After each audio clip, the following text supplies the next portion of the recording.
You guys know what I've been saying and what other Tennessee reporters have been saying, but what are the national people saying? What's the other fan bases around the Southeastern Conference saying about this big-time game? Tennessee, Oklahoma, more of the preview for the Vols and Sooners coming up today on a Wednesday. Locked On Vols.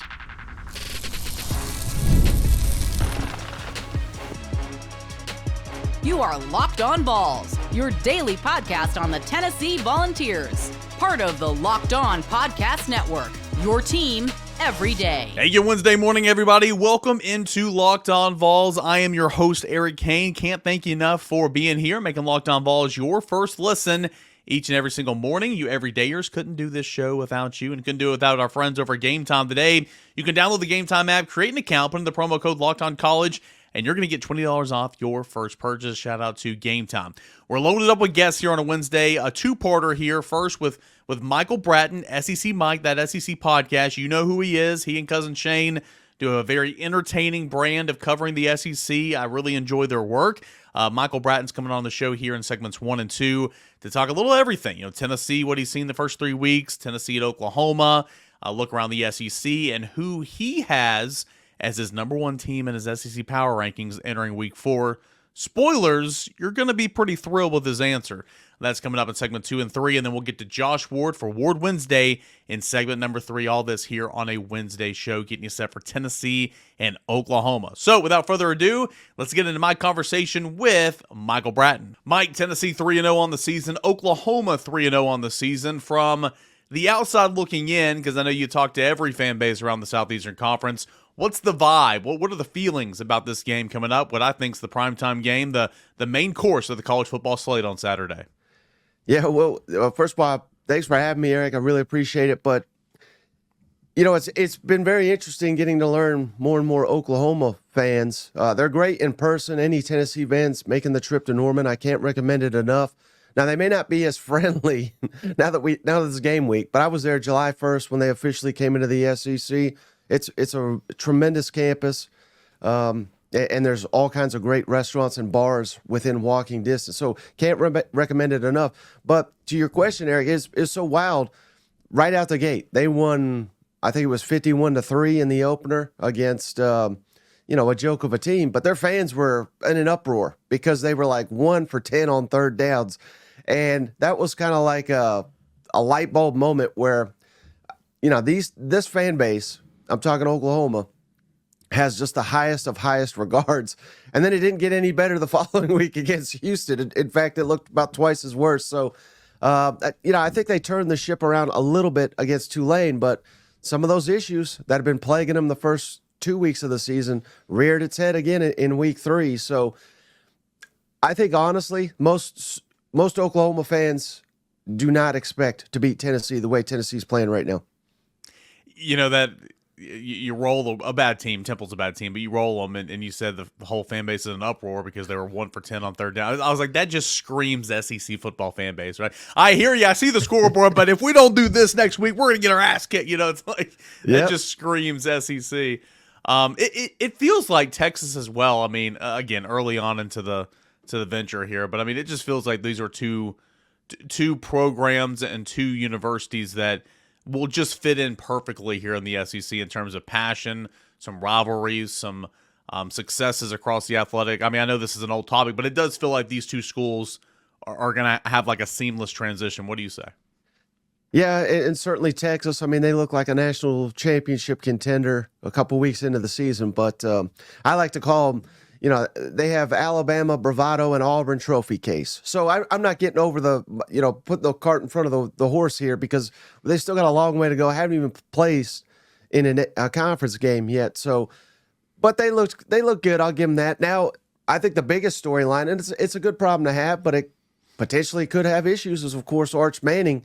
Could that divide the locker room, particularly if Arch continues to look outstanding? And then Quinn Ewers, who I thought he should have been the front runner for the Heisman after beating Michigan the way they did in Ann Arbor.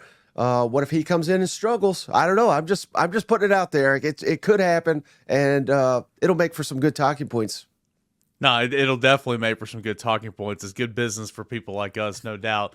We'll get into that Oklahoma matchup specifically here in a moment. But look at Tennessee. I mean, you play who's on the schedule. I recognize that. UTC.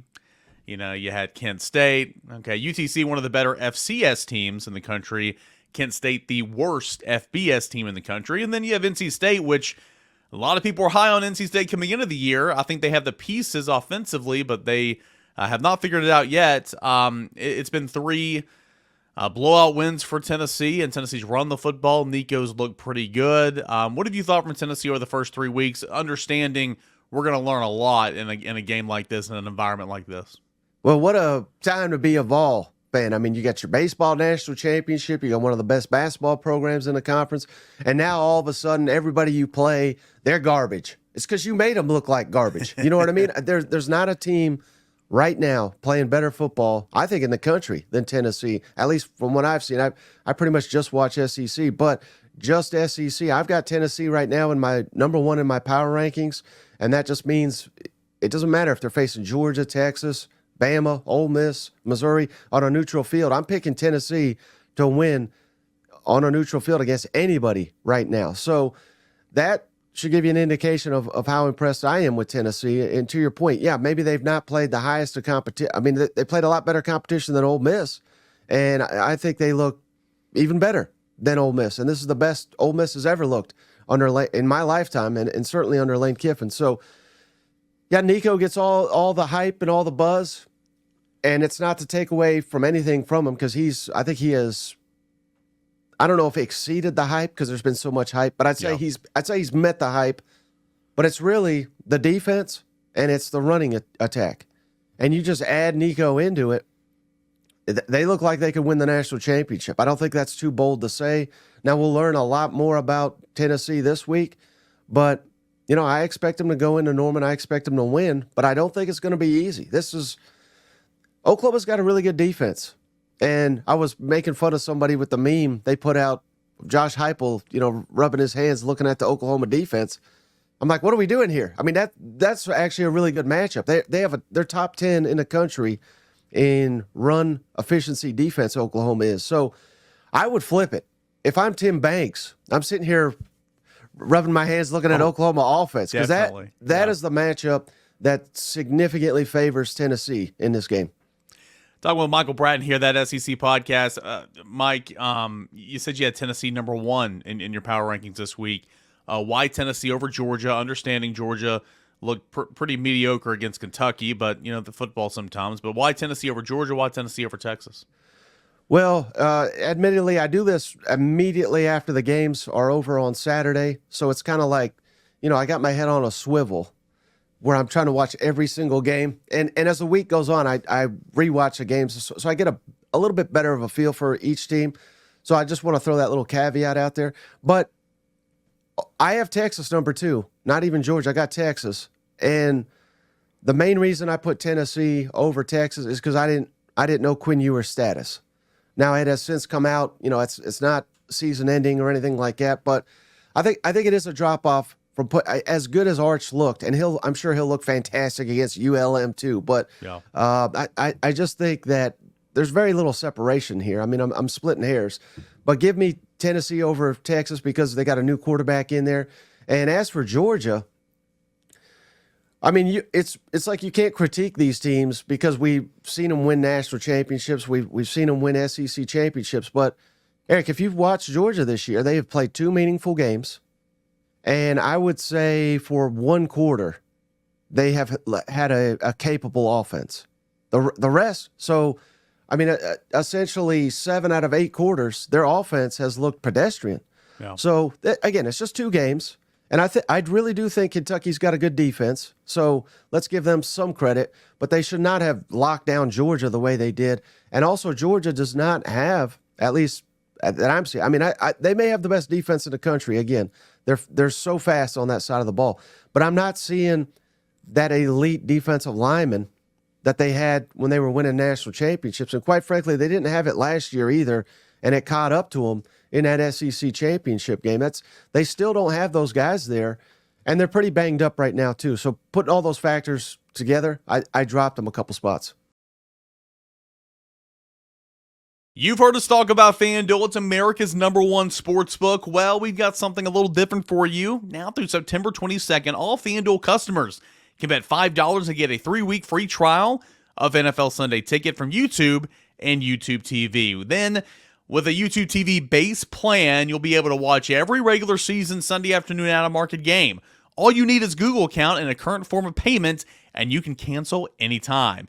Visit FanDuel.com to download America's #1 sportsbook, where you can also check out the numbers for this week's game. Currently, right now, Tennessee is 7.5-point favorite on the road at Oklahoma. Total at 58.5. I say take Tennessee and the points. I say that every week, but until Tennessee gives me a reason not to, I'm taking Tennessee and the points right here. And you can take whatever you want to, but you can do it over at FanDuel Sportsbook. Plus, you can get NFL Sunday Ticket again. Great deal going on right now through September 22nd. Only a couple more days, so don't miss out. All this on FanDuel. It's America's #1 sportsbook. FanDuel is where you can make every moment more as well. And plus, I want to tell you about our friends over at Game Time. Game Time is a app. You can also go to GameTime.co, but it's an app to where you can download and buy tickets to sporting events, to concerts, to whatever event is happening in your area. They're going to have those tickets on the Game Time app. They have the all-in pricing. They've got the best price guarantee. They got this thing right now called Game Picks, where it filters out the fluff to show you only incredible deals on great seats, so you don't have to waste time searching through thousands of different tickets. Also, they've got the best, most flexible customer service policy in the ticketing industry. That lowest price guaranteed I mentioned a moment ago. If you find a cheaper ticket somewhere else in the same section, Game Time's going to credit you 110% of that value. That's getting it done right there. What you need to do right now is what I encourage you to do, at least, is download the Game Time app, create an account, put in the promo code LOCKEDONCollege. You're going to get $20 off your first purchase. Terms apply. Again, create an account, redeem code LOCKEDONCollege. LOCKEDONCollege for $20 off. Download Game Time today. Last minute tickets, lowest price, guarantee. What time is it? It is game time. Let's go back to Tennessee. We spoke about Nico earlier. Man, and I know I'm not a huge fan of the week 2, week 3, Heisman talk. And I mean, Nico's going to be in that conversation because of his potential. Right now, I mean, his stats don't warrant that, but that could always change. But I'll tell you somebody that should be getting a little bit of chatter maybe is old Dylan Sampson. Tennessee's running back, 9 touchdowns already. Put this in perspective, I thought Jalen Wright was very good last year. He just didn't score touchdowns. He scored 4 touchdowns all year. He had a good year, but he only scored 4 touchdowns. Dylan Sampson already has 9. He's halfway to the single-season rushing touchdown record for Tennessee. He's second in the SEC in rushing yards and all-purpose. #1 in scoring, obviously. But he again, kind of like you're talking about Georgia in those quarters. Tennessee's played 12 quarters. I think Dylan Sampson and Nico played like 6 or 7. What have you seen from Dylan Sampson, man? And if he goes on the road this week and has a day, do you think that eventually he could have his name in that conversation of being one of the best offensive players in the country? Yeah, no, I really do. And I don't get many predictions right, so I'm going to toot my own horn here. But pat yourself on the back there. Come on. In the offseason, we were asked on a show, who's going to lead the SEC in rushing? And I said, #1 is Dylan Sampson. Now, it's a combination of his talent and Tennessee's offense, but also the way I looked at it, not to say, Tennessee doesn't have any quality backups, but you knew this was going to be the Dylan Sampson show at running back. So combining all those factors, he has exceeded the expectation. I certainly wouldn't have thought 9 touchdowns right out the gate, #2 in the SEC, like you said, and Jaquinton Jackson from Arkansas, he leads the way. And to your point, they have needed him. Essentially, the first game they beat Pine Bluff 70-0, but every other game they have needed him to play the entire game to get up there. He's had a fantastic season too. But yeah, Dylan Sampson, will he start to get that buzz? Certainly. It'll have to start this week because, like I said, Oklahoma's top 10 in the country in stopping the run. So if Tennessee can run on Oklahoma, they're going to blow them out. I think it'll be that caliber. I think this is going to be the first time where Tennessee really needs Nico, not to necessarily win him the game, but he's going to have to make, a handful of throws to get Tennessee a win on the road. He says he likes playing on the road. Well, go out there and prove it, because I can only imagine how often they're going to be playing that clip all week in Norman. Listen, I mean, I'm as big of a Nico fan as the next guy, but I mean, he said that media day, and I'm just in there like, buddy, you ain't never played on the road at this level. What? Why are you saying that? Like, come on now. And I mean, again, he wasn't saying it like, well, maybe he was. It wasn't like Joe Milton last year saying he doesn't lose in the state of Florida. It wasn't that, but I don't think he was saying it to be cocky. He was just kind of saying it as a matter of fact. But yeah, you're right. We're gonna find out. I think that there are a couple of huge storylines in this game. I want to get to the bigger one nationwide here in a second, but the first one is two young quarterbacks. You know, Nico, Jackson Arnold, a couple of 5 stars, former 5 stars. Nico's in a better situation offensively. I know Jackson Arnold's dealt with injuries all over the place on offense, his offensive line. I know that offensive line's retooled, and they're not really protecting him in a lot of the ways. What have you seen from him so far? And it looked like he kind of came into his own last week against Tulane, and really kind of like Nico, not looking to run, but when he needs to run, he can, and that kind of gave him some confidence, I felt like. Yeah, and this is something that we compared last night on my show, Jackson versus Nico, and very comparable. Now, obviously not physically if you're just sitting there looking at him, but I gave the edge to Jackson Arnold in terms of pure arm strength. He's got an incredible arm. I think I would give Jackson Arnold a very slight edge in terms of his ability to run the football. I know Nico can run it as well, and I give the edge to Nico in accuracy. So, I mean, again, I'm splitting hairs here, but I think, and I said this too, I think both these guys are capable of winning a Heisman Trophy. Maybe not this year, but during their college careers. They're that good. And to your point, Jackson Arnold, his statistics may not look as good right now, but Oklahoma on the offensive line is just a train wreck. I mean, they can't block anybody, and it really was the Jackson Arnold show last Saturday against Tulane. He had I think it was a 50-something yard rush. I believe he had over 100 yards rushing. That was the catalyst for Oklahoma getting the win in that football game. But he's got a lively arm. He can fire it out of there. His arm is deceivingly good, but they can't run the ball. They really can't. And they have a freshman running back. He looks like the best running back they have, named Tatum. But again, it's like he's splitting carries. I mean, I don't know. I'm not in there, but it seems like they don't fully trust him, maybe with blocking or what have you. But they need to get him more involved because I think he's far and away their best option. But that gives you an indication of where they are, and that's before we even get to the offensive line, who Jackson Arnold threw a really bad pick 6 in the last game, but it was a complete bust on the offensive line. He had to evade one guy. He's about to get hit in the face. You still shouldn't throw that football, but that all you see is Jackson Arnold throwing a bad pick. But if you don't rewatch it, you don't see the bust on the offensive line. And this is 3 weeks in a row now of them having all kinds of issues on the offensive line, which is obviously the key matchup for Tennessee. Tennessee, I think, has got the best defensive line in the country. It's a major, major advantage for Tennessee going into this game. You talk about those running backs. Taylor Tatum is who you're referencing.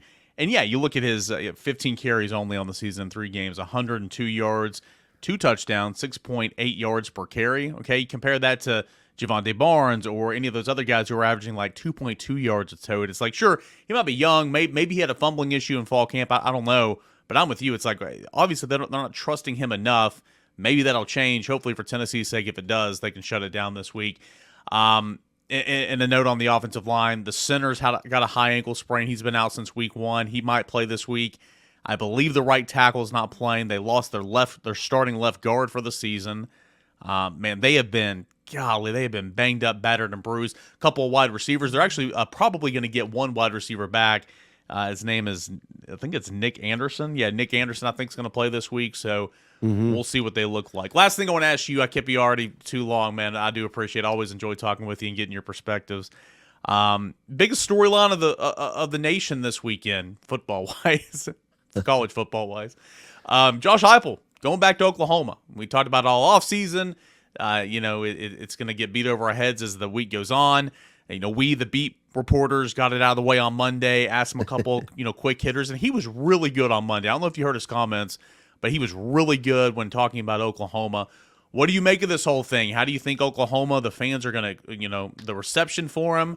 And then in turn for Josh Heupel, I think this is a game that if he can win by 100, he's going to win by 100. Right. Yeah, and credit Josh Heupel because again, this got nothing to do with his coaching ability. I think he's one of the best out there.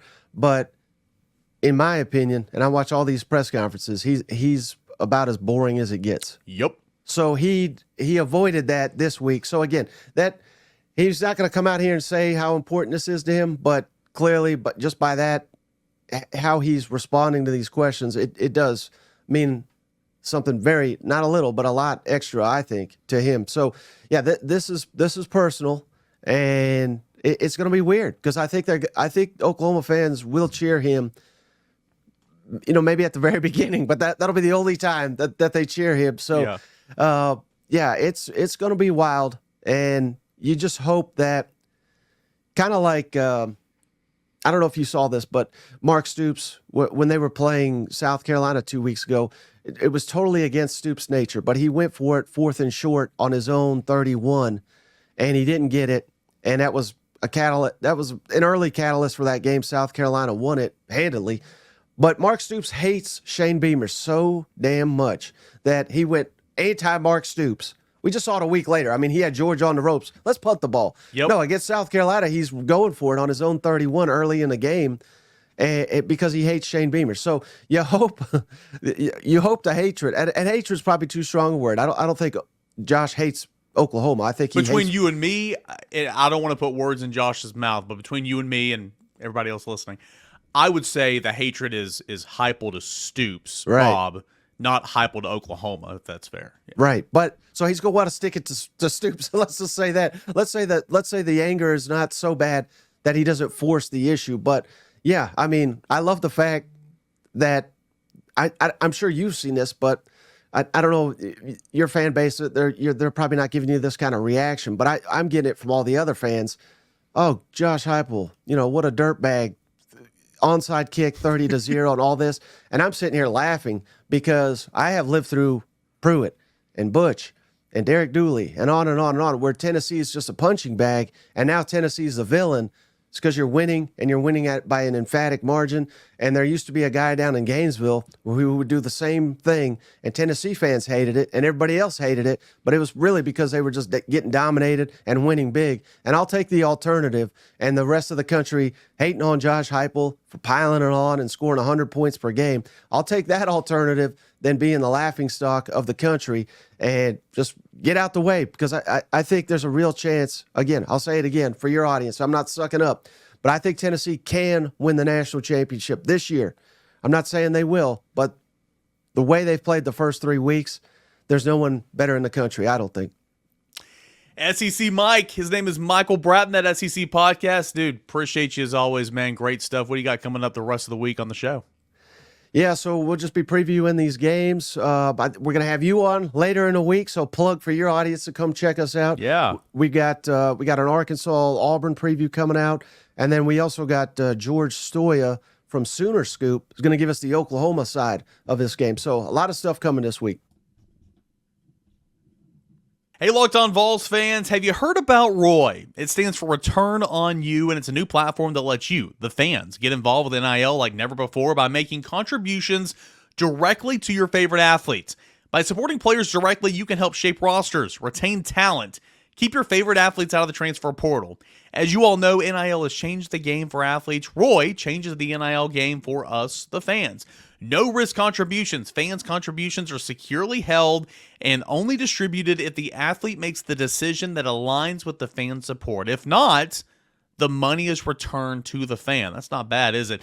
You can also engage with athletes on their NIL journey by using Roy. Fans not only support athletes financially, but also become a part of their name, image, and likeness journey, helping them succeed both on and off the field. Just one of many things, along with directly supporting the players, exclusive content access that you can get with Roy. So download Roy on iOS or Android, enter the referral code LOCKEDON, and you'll automatically be entered into a sweepstakes to win $5,000 cash.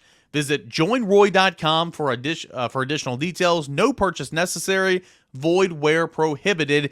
Get off the sidelines and into the NIL game with Roy today. And as always, do want to give a shout out to Team Ticker for being a part of the show. Team Ticker, awesome. I'm in the middle of moving right now, so actually right behind me, I don't have it up because I've boxed it up. I might have to unbox it for tomorrow's show when I'm talking about it so you can see it. But essentially, it's a 1.5 by 2 foot, sign featuring a power tee that has a cool retro-looking LED display. The display is updated daily with fresh content, such as a countdown to the next game, schedule, standings, stats, and news.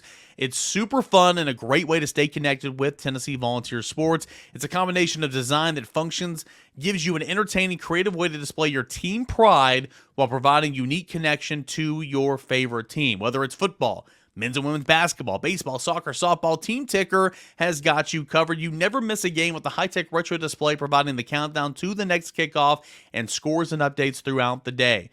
Each sign is officially licensed, meeting high-quality standards, and is assembled by hand in the U.S. And it's certainly a talking point if you have it in your man cave. It's something that every Tennessee fan should have. No doubt. Tennessee Ticker is the ultimate addition to your Tennessee sports memorabilia collection. Once you hang it on your wall, it's going to be the talk of your fellow Tennessee fans. Team Ticker is a one-of-a-kind sports sign. Go to teamticker.com. Use the promo code LOCKEDON to receive $50 off your team ticket purchase. One more time, that is teamticker.com. Use the promo code LOCKEDON to receive $50 off your team ticker purchase. Go check it out today at teamticker.com. Josh, pretty big, pretty important week for Tennessee football. The Volunteers begin SEC play, go on the road, Oklahoma, Jackson Arnold, Bob Stoops. He's not there. Oh, yeah, he still is there. Brent Venables is the head coach, though. A lot of storylines this week. 3-0 Vols, 3-0 Sooners. What's the early feel or the midweek feel for you, Josh Ward, on this football game? I think Tennessee feels really good and should feel really good getting ready for this game. It's a big one. It's the biggest game to this point in the season. Eric, I don't think that there are a lot of big games for Tennessee this season in terms of real tests on the field where the Vols' big goals for this season will be challenged. Tennessee has to take every opponent seriously. There are some exceptions to that. Tennessee didn't have to take Kent State seriously. Tennessee didn't have to take Chattanooga seriously. It was going to show up and win the football game. It can't say that about going to Arkansas. It can't say that about Kentucky when the Wildcats come to town. But even in a game like that, or Mississippi State, Vanderbilt, realistically, Tennessee should have no problem whatsoever. This is one of the few games, I think, on the schedule where Tennessee could have a problem. It's a road game. It's at night. Oklahoma has talent. It has offensive line issues. It has several issues it needs to get figured out. It has a good coaching staff, and it has good players, and they have a ton of excitement leading up to this game. This is a huge deal. All the national attention that will lead up to the weekend, that will take place on Saturday, all the connections in this game. But I think most importantly for Tennessee, the Vols have really big goals that are realistic, getting to the playoff, competing for SEC and national championships this season. And Tennessee needs to win this game to make those continue to be realistic. You look at these individual matchups, right? Like Tennessee passing attack versus Oklahoma pass defense, Tennessee rushing, Oklahoma rush defense, flip those, all that type of stuff. Is there a matchup in this football game that worries you on Tennessee's side? I don't know if I'd say worry, but I'm curious about Tennessee and pass pro against Oklahoma up front. I'm sure that Oklahoma has plans of trying to pressure Nico and try to force him into some mistakes. They have to look at it and say, can we keep up with Tennessee scoring? And they probably tell themselves, no, if Tennessee is scoring like it's capable of, Tennessee's going to win the football game. But if we can slow down the offense early, if we can take the ball away early, then we have a shot against Tennessee. That has to be, I think, the mindset of Oklahoma. So testing Tennessee at left tackle. Lance Hurd, I think, is a big-time talent. He set out this past game. He's still early in his career. Can Tennessee pressure him? Overall, Tennessee's offensive line, I think, is really good. But if you're trying to think of a matchup where Oklahoma can try to take advantage, they have guys up front. They have a defense that will try to attack. And so far, against lesser competition this season, has been able to do that, top 10 in the country in sacks. I'm sure that they're going to try to attack Tennessee's offensive line and test Tennessee's pass pro to get to Nico. What have you seen from Jackson Arnold so far? I know that he's had some injuries around him, some inconsistencies there. Former five-star quarterback. That's one of the main storylines all offseason in this game. Couple of former five-stars going at it, Nico and Jackson Arnold. What have you seen from Arnold over the first 3 weeks? I see a quarterback who has mobility that Tennessee has to pay attention to. I would be surprised if he lights Tennessee up through the air. I'm sure he will look to Deion Burks quite often, as he has through the first 3 games, with more than 30 targets going to Burks, a talented transfer from Purdue. But if you look at the numbers from Arnold and the Oklahoma offense, they were able to light up Temple in the first game. Temple is an awful football team, just like we can apply to a couple of games Tennessee has played. But if he doesn't have the kind of protection he needs, then he's going to have a difficult time moving the football down the field. But that mobility, net rushing for close to 100 yards this past weekend, is something that Tennessee will have to pay attention to. I would think that Oklahoma has plans of getting Arnold on the move to help him avoid some of the pressure that will likely come, especially from the interior of Tennessee's defensive line. So he's a talented player. He can make plays. He can make mistakes. Josh Heupel said that Arnold's a quarterback that's good at taking care of the football. I'm not sure that I would put that label on him yet, and I'm sure Tennessee's going to try to challenge that label. That's just Josh Heupel just complimenting the opposing quarterback, who is talented. But he turned the ball over in the bowl game when he started at the end of last season, had 3 interceptions there. He's thrown a couple of picks early in this season, so I'm sure Tennessee is making plans to try to take the ball away from him. Dylan Sampson, Deshaun Bishop, great start to the season. Dylan Sampson, one of the national leaders leading the SEC and scoring by a wide margin. It's, top 2 in rushing and all-purpose. Can Tennessee run the football? Maybe not to the level that it did against Kent State, 456 yards, or maybe not to the level of all 3 of these opening games. But can Tennessee run the football effectively on the road against a pretty stout front 7 rush defense, typical of Brent Venables, led by Danny Stutzman, an All-American type linebacker in the middle? Well, I think so. Not like this past week. That should not be the expectation from anybody. And I'm Josh sure Ward a hater. Right. But I think Dylan Sampson has been terrific, maybe better than expected to start the season, regardless of what the competition has been. He was terrific against NC State. So I think that he'll be able to run with success, and Tennessee will. Let's see with Selden and Bishop what the roles are behind Sampson. Let's also see how Oklahoma tries to defend, because that opportunity was there. There was no fight from Kent State to stop Tennessee anyway. But Sampson he's a guy that I think is perfect in this offense and really understands what to do with the football, how to use his blocks, how to find the spot and go. And that's as a runner and a receiver, which can help supplement a little bit what they're doing in the run game if needed to catch the defense off guard. So I'll be curious to see how Oklahoma tries to stop Tennessee's offense and how dedicated it is to slowing Tennessee's rushing attack and maybe forcing Nico to show that he can make those plays on the road. But yes, to answer your question, I think Tennessee will run with success against Oklahoma. Josh Heupel going back to Oklahoma. How does he had a really good day on Monday, answered the questions really well. I shocked because he doesn't do that. But good on him. How does he manage his emotions this week? It's personal for him. 100% it's personal. You can say it's none but business, as Henry T said it coming back to Tennessee a couple years ago. But this game's personal for Josh Heupel. How does he go about managing his emotions and not letting that affect, maybe his play calling in certain situations? Yeah, I appreciate what Josh Heupel said after the game this past weekend. The opponent is nameless and faceless, but that doesn't mean that it's all the same each and every week. It isn't.